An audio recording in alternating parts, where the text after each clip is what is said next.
బులెటిన్లో first breaking news చూస్తున్నాం. హైదరాబాద్ నుంచి ఇరిగేషన్ ఏఈ నిఖేష్ ఆయన ఇంటిపై ఏసీబీ దాడులు జరిగాయి.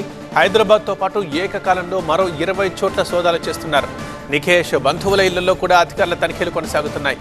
100 కోట్లకు పైగా అక్రమాస్తుల్ని ఇప్పటికే గుర్తించారు అధికారులు. ఇక బఫర్ జోన్లో నిబంధనలకు విరుద్ధంగా అనుమతులు మంజూరు చేసినట్టుగా తెలుస్తోంది. నిఖేష్ మెదక్, సంగారెడ్డి, హైదరాబాద్లో అధికారుల సోదాలు కొనసాగుతున్నాయి. ఇక ఈ సోదాల్లో ఇప్పటికే తెలిసిందైతే నిఖేష్ పేరిట 3 ఫామ్ హౌజులు ఉన్నాయట, 3 విల్లాలు ఉన్నాయట. ప్రస్తుతం సస్పెన్షన్లో ఉన్నారు నిఖేష్. ఇంకా సోదాలు కొనసాగుతున్నాయి. బ్యూరో చీఫ్ విజయ్ మరింత సమాచారం అందిస్తారు. విజయ్, అప్డేట్స్ ఏంటి? సోదాలు ఇంకా కొనసాగుతున్నాయా? ఇంకా ఏం సమాచారం తెలిసింది నిఖేష్కి సంబంధించి? గతంలో ఇరిగేషన్ శాఖలో ఏఈగా పనిచేసినటువంటి నిఖేష్ పైన ఏసీబీ దాడులు కొనసాగుతున్నాయి. ప్రస్తుతానికి 30 చోట్ల ఈ సెర్చెస్ కొనసాగుతున్నాయి. ఇరిగేషన్ లో చాలా కాలం పాటు పనిచేశాడు. దాంతో పాటుగా బఫర్ జోన్ లో పెద్ద ఎత్తున అక్రమ బిల్డింగ్లకు, అక్రమ వెంచర్లకు అనుమతి ఇచ్చినట్టుగా నిఖేష్ పైన అలిగేషన్స్ ఉన్నాయి. దాంతో ఈ రోజు ఉదయం నుంచి కూడా ఆయన నివాసంతో పాటుగా ఆయన బంధువుల నివాసాలపైన దాదాపు 30 చోట్ల ఈ సోదాలు కొనసాగుతున్నాయి. దాదాపు 100 కోట్లకు పైగానే అక్రమాస్తులు ఈయన సంపాదించినట్టుగా ఏసీబీ విచారణలో బయటపడింది. ప్రస్తుతం హైదరాబాద్ తో పాటుగా పటాన్చెరులో ఉన్నటువంటి ఆయన నివాసంతో పాటు రంగారెడ్డి, మెదక్ చాలా చోట్ల దాదాపు ఒక 30 ప్లేసెస్ లో ప్రస్తుతం ఈ సెర్చెస్ కొనసాగుతున్నాయి. ఈ సెర్చెస్ లో ఏసీబీ అధికారులు దాదాపు 20 టీంలుగా డివైడ్ అయిపోయి దాదాపుగా ఈ 30 ప్రదేశాలు ఏవైతే ఐడెంటిఫై చేశారో అక్కడ 30 టీమ్స్ తోని ఈ సెర్చెస్ కొనసాగిస్తున్నారు. ఇప్పటికే 3 ఫామ్ హౌస్లతో పాటుగా 4 విల్లాలను ఇప్పటికే ఐడెంటిఫై చేశారు. మార్కెట్ వాల్యూ ప్రకారంగా 100 కోట్లకు పైగానే అక్రమాస్తులు కలిగి ఉంటాడన్నది ఆయన పైన అలిగేషన్ ఉంది. గతంలో నిఖేష్ ని ఏసీబీ అధికారులు గతంలో కూడా ఒకసారి రైడ్ చేశారు. అప్పుడు కూడా సస్పెన్షన్ గురయ్యారు. ప్రస్తుతం ఆయన సస్పెన్షన్ లో ఉన్నారు.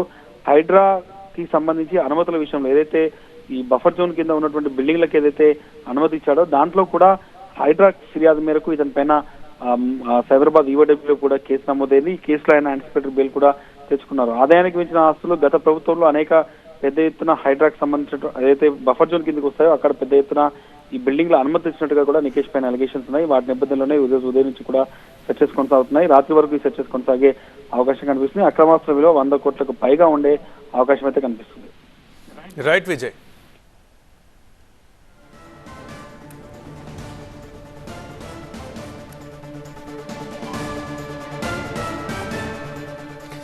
మనం స్క్రీన్ మీద చూస్తున్నాం ఇరిగేషన్ ఏఈ నిఖేష్ ఈయన ఇంటిపై ఏసీబీ దాడులు కొనసాగుతున్నాయి. ఈ దాడుల్లో తెలిసిన వాస్తవాలు విస్తుపోయేలా ఉన్నాయి. 100 కోట్లకు పైగా అక్రమాస్తులు ఉన్నట్లుగా ప్రస్తుతం గుర్తించినట్లుగా సమాచారం.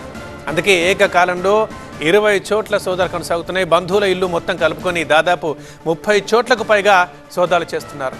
ఇప్పటికే 100 కోట్లకు పైగా అక్రమాస్తులు అంటే అది ఎంత షాక్కి గురి చేస్తుందో మనం అర్థం చేసుకోవచ్చు.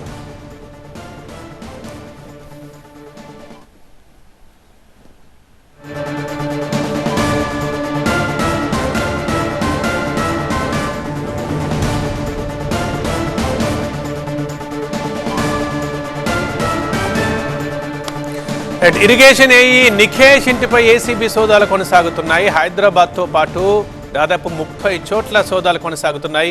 నిఖేష్ బంధువుల ఇళ్లలో కూడా అధికారులు తనిఖీలు చేస్తున్నారు. ఈ తనిఖీల్లో ఇప్పటికే సోదాలు స్టిల్ కంటిన్యూ అవుతుండగానే ఇప్పటికే 100 కోట్లకు పైగా అక్రమాస్తులు ఉన్నట్లుగా గుర్తించారు. ఆల్రెడీ నిఖేష్ మీద ఇట్లాంటి కంప్లైంట్స్ ఉన్నాయి. ఇప్పటికే ఒక కంప్లైంట్లో భాగంగా సస్పెన్షన్లో ఉన్నారు. సో ఆ టైంలో ఇప్పుడు సోదాలు చేస్తే 100 కోట్లకు పైగా అక్రమాస్తులు గుర్తించారు. ఇంకా స్టిల్ సోదాలు కొనసాగుతున్నాయి కాబట్టి అక్రమాస్తుల లెక్క కూడా ఇంకా పెరిగే అవకాశం ఉంది. కానీ ఇరిగేషన్ ఈగా ఉంటూ ఇంత అక్రమాస్తులు కూడగట్టారంటే ఇక ఏ రేంజ్లో ఈ దందా కొనసాగించడం మనం అర్థం చేసుకోవచ్చు. ముఖ్యంగా హైడ్రా వచ్చిన తర్వాత బఫర్ జోన్ గురించి మనం మాట్లాడుకుంటున్నాం. బఫర్ జోన్లో ఇంతకీ అసలు వీళ్ళని కూలగొడుతున్నారు కానీ అనుమతులు ఇచ్చిన అధికారులు ఎవరు అంటూ బాధితులు కానీ మనందరం కానీ ప్రశ్నిస్తూ ఉన్నాం. అదిగో అట్లాంటి అధికారుల్లో ఒకరే ఇప్పుడు మన స్క్రీన్ మీద చూస్తున్న నిఖేష్.